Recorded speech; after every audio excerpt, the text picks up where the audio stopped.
નમસ્કાર, આપ જોઈ રહ્યા છો સ્પાર્ક ટુડે ન્યૂઝ। પાદરામાં સ્વાતંત્ર્ય પર્વની આન બાન અને શાંતિ ઉજવણી કરવામાં આવી હતી।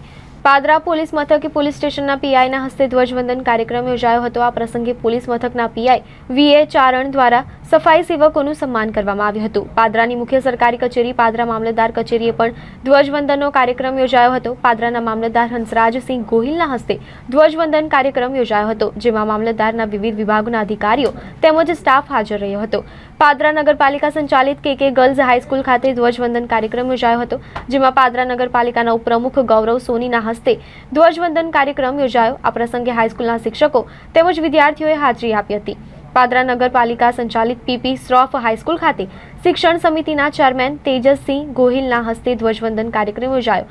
પાદરા નગરપાલિકાની મુખ્ય કચેરી ખાતે ધ્વજવંદન કાર્યક્રમ યોજાયો હતો। પાદરા નગરપાલિકાના પ્રમુખ મનીષાબેન પટેલના હસ્તે ધ્વજવંદન કાર્યક્રમ યોજાયો હતો। નગરપાલિકા ખાતે પાદરા નગરપાલિકાના વિવિધ સમિતિના ચેરમેન તથા નગરપાલિકાના સદસ્યો તેમજ નગરપાલિકાના સ્ટાફ ઉપસ્થિત રહ્યા હતા। એ દિવસે જ્યારે ભારતના લોકોએ આઝાદી મેળવી પછી પ્રથમવાર શ્વાસ લીધો હતો, તો અંગ્રેજોની ગુલામીમાંથી મુક્તિ મળ્યા બાદ આજે ભારતના દેશવાસીઓ 78મા સ્વતંત્ર દિવસની ઉજવણી કરી રહ્યા છે।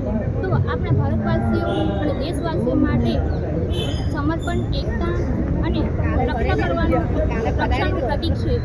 આપણા ગાંધીજીના સત્ય અને અહિંસાના નિયમોનું પાલન કરવું જોઈએ। આપણે આપણા સંવિધાનના નિયમોનું પાલન કરવું જોઈએ। એ જ દેશનું સાચું સન્માન છે। ભારતમાં અંગ્રેજોની ગુલામી બાદ અનેક ઉપલબ્ધિઓ હાંસલ કરી છે, જેમ કે ભારતને પોલિયો મુક્ત ભારત બનાવ્યું છે, પરમાણુ શક્તિ સંભર બનાવ્યો છે, ચંદ્રયાન-3ની સફળતા મેળવી છે। તેમ વૈજ્ઞાનિક દૃષ્ટિએ પણ કલા, સૌંદર્ય, સાંસ્કૃતિક ક્ષેત્રે ભારતનો ડંકો દુનિયાભરમાં વાગી રહ્યો છે। ત્યારે હજુ પણ ભારતને વિકસિત રાષ્ટ્ર બનવાનું મોદીજીનું સ્વપ્ન બાકી છે। તો આવો આપ સૌ હંમેશા દેશને એક જવાબદાર નાગરિક તરીકે કટોકટીના સમયે હંમેશા તત્પર રહીશું। તો આજના સ્વતંત્ર દિન નિમિત્તે હું સૌને શુભ અવસર પર શુભેચ્છાઓ પાઠવું છું।